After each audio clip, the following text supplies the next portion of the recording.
and welcome, I'm Sebastian and I make travel videos. But today, let's talk about the Samyang 35mm F1.8. So I got this lens for testing and I wanted to really quickly thank Focus Nordic for letting me use it for testing. So without further ado, let's begin. How is this lens? Well, because I'm in a travel niche, I know that 35mm might be something interesting for you. And here is the thing. If you look at this lens, it's a very small. Not only does it have a very cool carrying case pretty much, but also the lens itself is very small. This is by no means the size of a lens that would be on a full frame. Something more of an APS-C or even micro four thirds system lens. And somehow it's a full frame system lens with 35mm f1.8. The thing is, it's very good. And I actually got to test a little bit more of the smaller lenses from Samyang. And I think pretty much all of them have the same thing. They're very small, very tiny, but at the same time they have pretty much no compromises. They work very good. They don't really have anything that will go against them. There isn't really any drawbacks to them. So as you can see, the Samyang is very small. It's actually a 35mm f1.8. Let's take this off. And now you should see the beautiful red ring that Samyang always uses. It's a very nice lens. It has the switch here, basically mode 1 and 2. What this does is actually turn if you're changing the focus or if you're changing the aperture. So basically the f-stop. And let's open this up. It's a nice metal mount, so it should be very good for long periods of time. And the front itself looks like this. It's a very nice, very small lens, but I have to say I'm very impressed by this little guy. As always with the Samyang Tiny series, I feel like they really nailed it, where they actually match the size factor with the capabilities of those lenses, because I never had a situation where I thought, you know what, I wish it was better in some regards, or like I see a big downfall in one or other place. Basically, they're overall very good, and for this specifically, I feel like it's a very nice travel lens.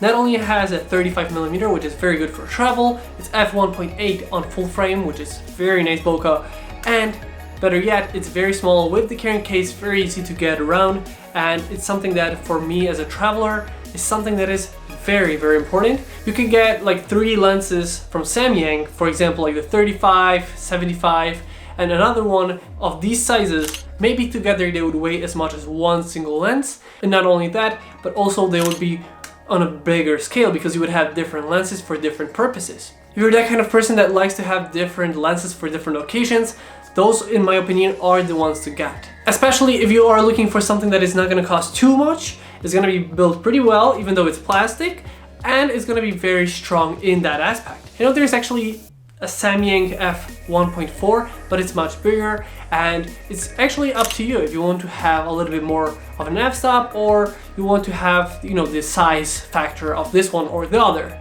But in my opinion, for travel, this is something amazing. It's actually very sharp and the bokeh elements are very nice. So even though it's a little bit on the wider end of the portraits, pretty much you can still make a very nice photo with nice subject isolation. It really makes the subject stand out in front of the background. Let's go to the last topic that I have for this is actually the autofocus. It's a full autofocus lens, both for, you know, eye autofocus, for video autofocus. It seems to be very good. It's very silent, and because I want to test it out in a scenario like this, I actually set my timer on at 35mm, around 35mm.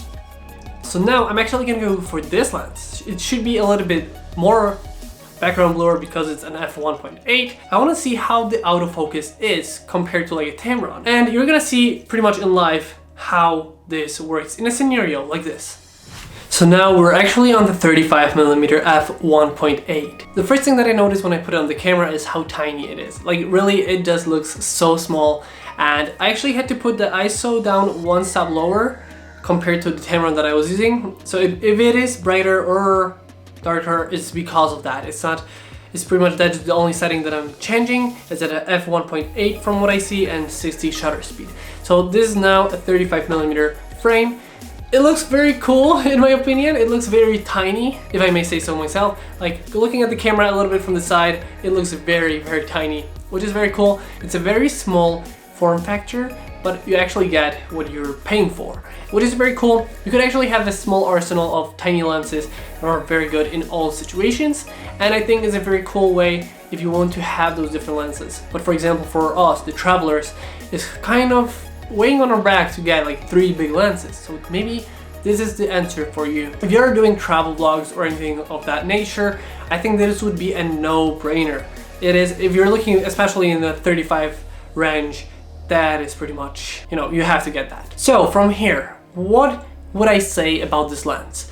Well, it seems like everything is very nice. You can even use it for like the close-ups, because I've actually tested it out. It's a very nice close-up. You can actually get pretty close to the subject and have like that, pretty much like a macro.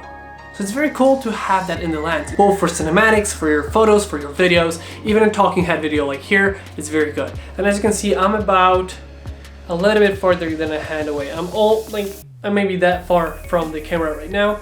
And let's see how the test is. Let's see on the autofocus on the face. Let's get a little bit darker in the back.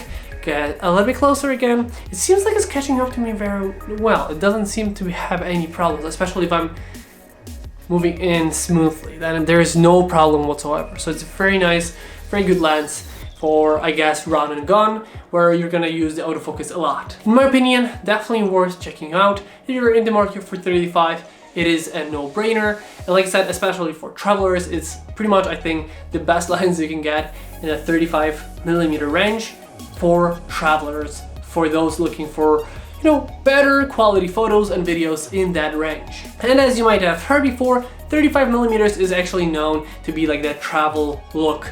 So I guess it's up to you now if you want to invest in that kind of glass. So that's gonna be it for today. But before we end this video, a couple things that I wanted to mention very quickly. First off, if you like the music in this video or in any other of my work, check out the links down below, both for Epidemic and Artlist. If you choose to join Epidemic through that link, you'll get 30 days free.